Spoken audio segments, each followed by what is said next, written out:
Hello everyone, it is Joe here from OmniPoke, the channel that brings you guys everything Pokemon.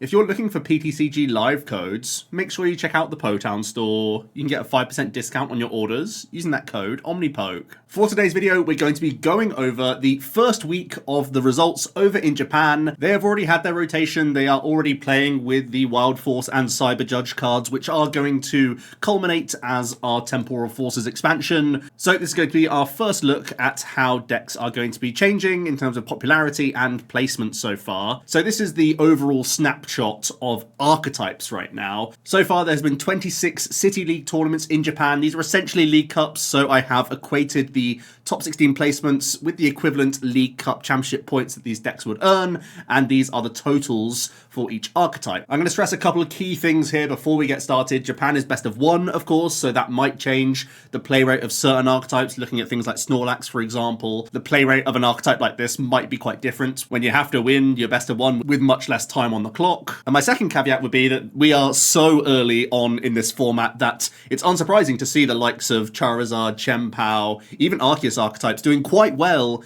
in the opening stages of their metagame, because these are already like pre-established archetypes. We know that we simply have to sub out a few cards. Like, for example, Charizard, which is currently the top performer by a large margin. You literally take out Vips, put in Poffins, add an A-spec, and suddenly you've got like a ready-to-go list, essentially, of what is right now pre-rotation, like the best deck in our format. So even though Charizard is leagues ahead in terms of earnings right now for points, it's quite obvious as to why that is seeing a lot of play naturally, as well as a lot of success. So even though there might be some archetypes that are underperforming your expectations for some new archetypes, for example, or even older archetypes that have more drastic changes, looking at things like Gardevoir and Miraidon, they have kind of more to figure out, I suppose, due to rotation as to how they're going to function in the metagame compared to some of these other top performers. So it is very early days, I will stress that, and I am going to continue to tweet out at the very least the results as they come over the next few weeks and months, because we do have a while until this is incorporated into our format. So take everything with that idea of it being a first look of the metagame. That being said though, I do think this can be a pretty decent indication of how decks are going to be performing. Charizard staying way up there, unsurprising really. You know, path rotating means Pidgeot is much stronger. Charizard doesn't just get crumbed by early hand disruption plus path. Chen Pao also making a big comeback. It's one of the natural foils to Charizard in the format and is also profiting from Path to the Peak rotating. I think the same could be said for Gholdengo as well. Both archetypes are quite ability reliant, so good for the decks internally, but also because these archetypes have that one-hit KO potential. Chen Pao having access to both Iron Hands and Cologne Greninja for multi-prize turns. You can see how these archetypes are at least keeping up with Charizard and making life awkward for it, which for these first few tournaments seems to be a really important thing to have in the metagame. Arceus has found its way all the way back up to third. I actually thought that Arceus was basically hanging on in our format, mostly due to Path to the Peak being in its own deck, but it seems to have found new ways to survive in this format. Even though a lot of V and V-Star Pokemon are rotating, we still have Giratina, which has been a long-standing partner with Arceus, and there's also an interesting Goodra plus Alolan Vulpix build that we'll look at in a bit more detail in a moment. Roaring Moon seems to still be doing okay, even though it loses Galarian Moltres, again another archetype that is really punished by Path to the Peak, so I was again happy to see that rotate. And these turbo engines in general, even though VIP goes and it's harder to weave in your early Squawkabilly and your Greninja and whatnot, we still have a lot of ways to draw cards and initiate a prize race quite nicely, and of course Frenzy Gouging is still quite powerful. Great Tusk seems to be a really easy to build milling archetype similar to old versions of Durant. It's a pretty chunky single prize Pokemon, especially when you think about adding on Ancient Booster Energy Capsules into the deck list and even the Hero's Cape A-Spec, so it's an annoying Pokemon to deal with. It's going to have those counter catches available to it, and sometimes if you are milling specific outs to your opponent, you can trap stuff and buy turns off the opponent, and you will eventually deck them out. In its 7th place, we have Lost Zone Engines. This is the collective between Lost Zone Giratina, which is massively nerfed without Path to the Peak, Lost Zone Boxes, the gate builds, as well as Sablezard. So this is a huge drop-off, actually, where Giratina is currently kind of vying for contention as one of the best decks in format pre-rotation, with gate builds of Lost Box and Sablezard having many a top 8 placement at the regional level. It seems like it's having a massive drop-off. Possibly it's that classic identity crisis of Lost Zone where We need to see what the format looks like before we can adapt the correct gate attackers to accommodate that. But let's not forget that both Chen Pao and Gholdengo can be cancelling Galone Radiant Greninja based decks, which do punish the low hit points of this engine quite heavily, so there are some hurdles to overcome for the archetype in general. The single prize Roaring Moon is also looking pretty promising from the offset of a new archetype. Again, it seems to build itself quite easily. You shove in as many ancient cards as you can. You're normally looking to make around half of your deck ancient cards, so you can turn those Vengeful Feathers into very high damage output as you get towards the late game. A surprise to me is that Lugia seems to be hanging on, and it's thanks to a new Stage 1 inclusion in the deck, which we'll have a look at momentarily. And then kind of at the lowest rung right now is going to be Snorlax, which might find itself in a slightly worse metagame position, with Great Tusk being another high-profile milling archetype. We might see archetypes have more respect for control in this format, so it might be a little bit more hostile for Snorlax, but it has gained some new toys from the set as well, so I wouldn't be surprised if Snorlax actually gains more traction as the format develops. Gardevoir is forced to have a complete facelift. It's losing so many pieces to the rotation, and it still seems to be working out what's the best new direction. Similar really for the Future box. It seems like the main direction people are taking with this is a type coverage toolbox, oftentimes looking towards Iron Leaves EX as one of the crucial attackers, but there's still massive diversity within the deck lists, making me think it's not nailed down yet. Miraidon isn't quite back to the drawing board because we do have alternatives to Flaffy going into this new format, but I think the sheer amount of Charizard and Gholdengo makes the format quite awkward for Miraidon. And then finally we have the Raging Bolt. This one's also trying to figure out the best build right now. We have seen a lot of variety in the deck list. It's looking as though Roaring Moon will just be the more consistent of these two beat stick variants, but that's not to say there's no place for this archetype altogether. Getting into a bit more detail now from archetype to archetype, we have the best performing deck by a long way, a huge margin actually. We have both Pidgeot and the Evo Bibarel decks doing quite well. Just for context, Pidgeot is the standalone best performing archetype and Bibarel is the third best standalone deck, proving that Charizard's in a really phenomenal position right now. The Pidgeot build really doesn't have to change a huge amount and does gain the Mist Energy, which is a really cool option here, preventing all effects of attacks from your opponent's Pokemon done to the Pokemon this card is attached to. Because Infernal Rain is already powering up all your boys, you can quite easily search out the Mist Energy and get a turn attachment on whenever required. This can protect you from Roaring Moon EX as well as Giratina V-Star, and at the very least protects one of your Pokemon from being devolved. There's a lot more development going on within the Bibarel builds. We have seen Cryptomaniac's Deciphering coming in low counts just to help guarantee your candy combinations and a few other pieces as you go, which is one of the main drawbacks of Industrious Incisors compared to Quick Search. Squovet's also making its way in. It can help out against the Great Tusk as well as the Snorlax builds, in addition to just helping you cycle through more cards. Pokemon League Headquarters is popping up as a tech inclusion every now and then, and similar to the start of the Paradox Rift format actually, we're seeing thin lines of Toedscruel as well as possibly even Toedscruel EX coming into some builds. It was kind of copium in the Paradox Rift metagame, but with Chen Pao and Gholdengo both on the rise, this might be a more reasonable tech inclusion once again. By far the most popular ace-spec choice for Charizard EX is going to be that Maximum Belt. For the best performing Pidgeot builds, 86% of them have had that Maximum Belt. There's a bit more variety with the Bibarel engines. Some are looking to play the Prime Catcher, but the majority of them still do go with this damage buff. This card's a huge upgrade for Charizard. Of course, you're already playing a heavy Arven engine, so you have great tutor for this. It allows your Burning Darkness to be an early game dangerous threat, as well as a late game bomb in mirror match situations and against other EX heavy builds. On to Chen Pao then, one of the big winners, it seems, from the rotation. For the most part, Iron Hands is making it into these deck lists, but you'll often see one copy of Canceling Cologne alongside the Iron Hands, so the deck has multiple avenues to take multiple prize knockouts. It is worth noting though that there are still some non-hands builds that are getting some placement.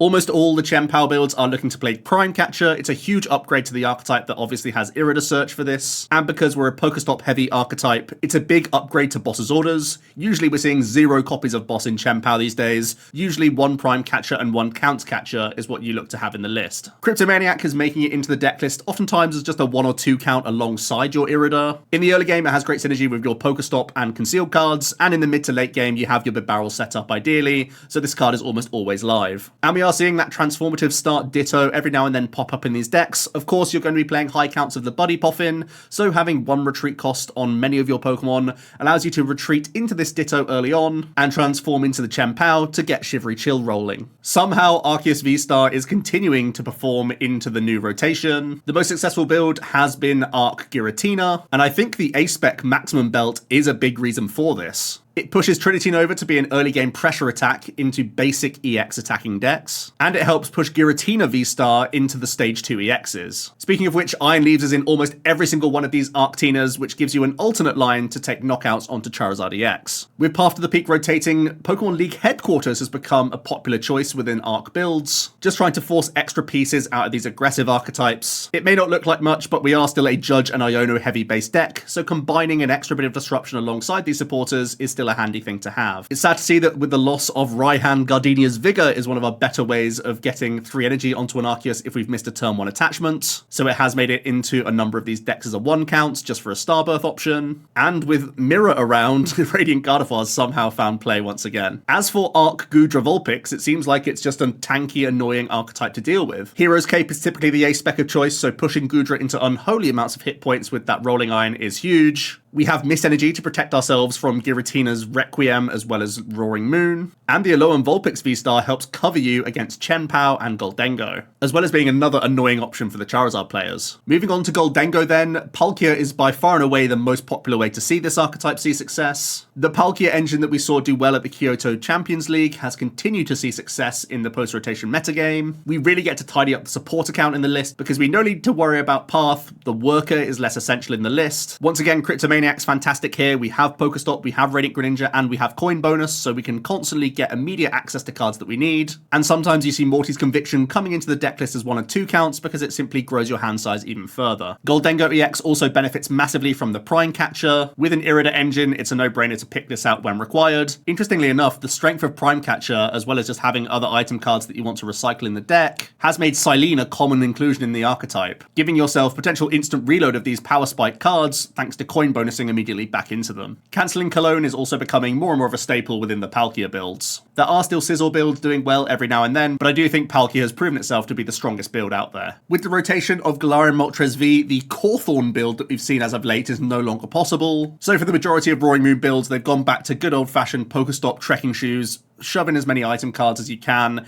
and have a turbo engine. Darkrai V-Star is popping up in a huge number of these lists, and again, it's thanks in part to the strength of the Prime Catcher, which makes its way into the vast majority of these decks. Every now and then you will see that splash of water with the Greninja. Energy Switch is less powerful with the Moltres leaving the format, but still has enough utility, because Moonlight Shuriken is still a really dangerous option. The single prize Roaring Moon is also finding its way even into turbo builds, which don't lead into the Vengeful Feathers that much, simply because this is a high hit point basic attacking threat that can get through evolving Pokemon in the opening stages. Similar to Morpeko, but of course we can Sada onto the Roaring Moon, and it has much higher hit points, so you'll often see 1 or 2 counts within these builds. There are also hybrid 60s which are playing 4 copies of the basic Moon, still a number of the EX, but are choosing to go 4 Sada plus 4 Explorer, so the Vengeful Feathers can deal with more single prize Pokemon, whilst you have the EX plus Dark Patch combos to get through the tankier stuff in format. Speaking of which, Temple of Sinnoh is finding its way as a tech inclusion in many Roaring Moon EX builds, so that you have a counter to Mist Energy for these tanking archetypes, so that you're still able to gouge through when required. It seems Lost Zone Box is really back to the drawing board. Giratina is a far cry from its former strength, with Path of the Peak rotating, making this great comeback deck much less able to make those comebacks. However, Lost Impact does become a more dangerous option when Maximum Belt is now in the mix, so it does still seem to be quite dangerous. For the Lost Box builds though, Prime Catcher is the staple inclusion. Of the Gate builds, it's mostly been Hands, Moon combinations that we've seen in the previous format, but it wouldn't surprise me if we started to see different combinations begin to come together as the format develops. Sablezard can also play Gates and choose to play Roaring Moon EX if it chooses. There's also potential for Town Store to become a new stadium card within that archetype, now that we have Emergency Board, TM Devo, Crisis Punch, possibly even the likes of Choice Belt as a 1 count within the deck.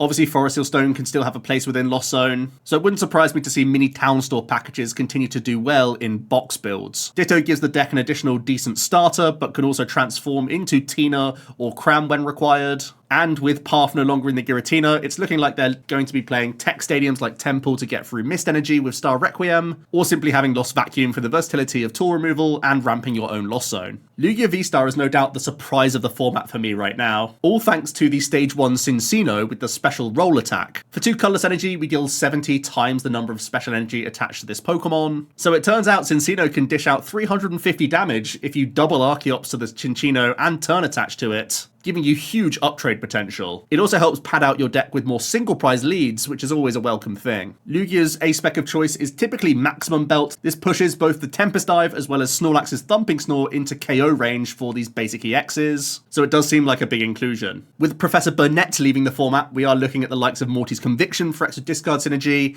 and Jack, which can combine nicely with Ultra Balls that are already in your hand to try and get the consistent Summoning Star turn 2. Mist Energy, of course, also a welcome inclusion for Lugia V-Star to help safeguard around that Star Requiem and Frenzied Gouging. For me, Snorlax is kind of within that underperforming category right now. It feels like the all-basic builds are doing the best compared to Pidgeot EX lists, and they are having to get a little bit scrappy to adapt. Oftentimes we're seeing small amounts of basic energy making it within the deck list so we can access a couple of key attacks, Mantine being the replacement for Echoing Horn, and Chi-Yu giving you some more proactive mill options. The new Eri supporter is massively intimidating, and I'm personally terrified of how Snorlax looks next set, so I'm mostly putting Snorlax's lack of results down, possibly to best of one things. It's interesting to think about how the Great Tusk archetype will interact with this matchup. Even though Great Tusk is the sort of proactive mill deck of the two, they don't actually have many ways around block if the Radiant Greninja is forced into play. So for the most part, I actually give the block deck the edge in that matchup. And then finally, I did just want to touch on a few other archetypes here. Great Tusk is a really easy build around archetype where you are putting in the 4 Sada, the 4 Explorer's Guidance. You're throwing in Radiant Greninja as a little mini engine to also help unlock your Sadas, and you're trying to spam that Ground Collapse every single turn of the game. You're throwing in your Trekking Shoes and your Poker Gears so you're not missing a supporter every turn. And for disruption, you're looking to weave in your Counter Catchers as well as Hand Trimmer to reduce the opponent's hand size before they Iono tons of cards back into their deck. Great Tusk actually has a really annoying amount of hit points, especially with that Hero's Cape edition, which is in pretty much every build, and the Ancient Booster Energy Capsules, so I do think this is going to be more than just a ladder threat on PTCG Live. I mentioned this a little bit when talking about Roaring Moon EX, but the Baby Moon build is also doing quite well when you're around 30 Ancient cards in total, the Drum of Awakening finding a great place here, adding to your Ancient card count, whilst also drawing you cards in the process. A decent number of these builds have used Fluttermane just as a decent lead within the deck to try and shut down certain engine Pokemon. We've also seen the new Koraidon as well as the likes of Slitherwing within the deck as potential attacking options to go alongside your Roaring Moon, but we have also seen more hybrid style builds which are essentially all darkness energy, leaning heavily into the basic moon but then having some EXs when you need that wall breaking option. As a massive Vespiquen fan from the past, I'm certainly going to be trying this one out, and surprising to some, it seems to be outclassing the Lost Zone box as a single prize attacking deck. I also didn't want to get too in detail about Future Box because that is also having somewhat of an identity crisis right now where it's figuring out the best attackers that need to go within the deck list. You can justify so many different basic energy going in the list that it's actually making it hard to decipher which are the critical components versus the kind of cute and clunky cards that we're currently seeing within 60s. There's also the debate around Heavy Baton versus EXP Share versus Energy Switch and a few other cards to actually get these attackers up and rolling. So I still think we're in that wait and see phase for the Future deck overall. The one thing I will say is you are playing a ton of multi-prize Pokemon. Iron Crown EX is weak to Dark as well, so it's an easy pick-off for Charizard players. And with your board full of Iron Crown EX, it's hard for you to weave in more than just the likes of Radiant Greninja or Mew EX on your bench, so if you are getting hit with hand disruptors, they are going to hurt. Raging Bolt EX is also looking like it's worse than Roaring Moon on paper right now, but what I will say is that if Mist Energy hits a critical mass, there could be reasons to look to have actual raw damage output compared to the Frenzied Gouging option that Roaring Moon offers, so I wouldn't write off Raging Bolt just yet. In Japan right now, we have seen typical Turbo Shells just using Shandy Shocks as a backup, but we have interestingly also seen a splash of Water Energy in the deck,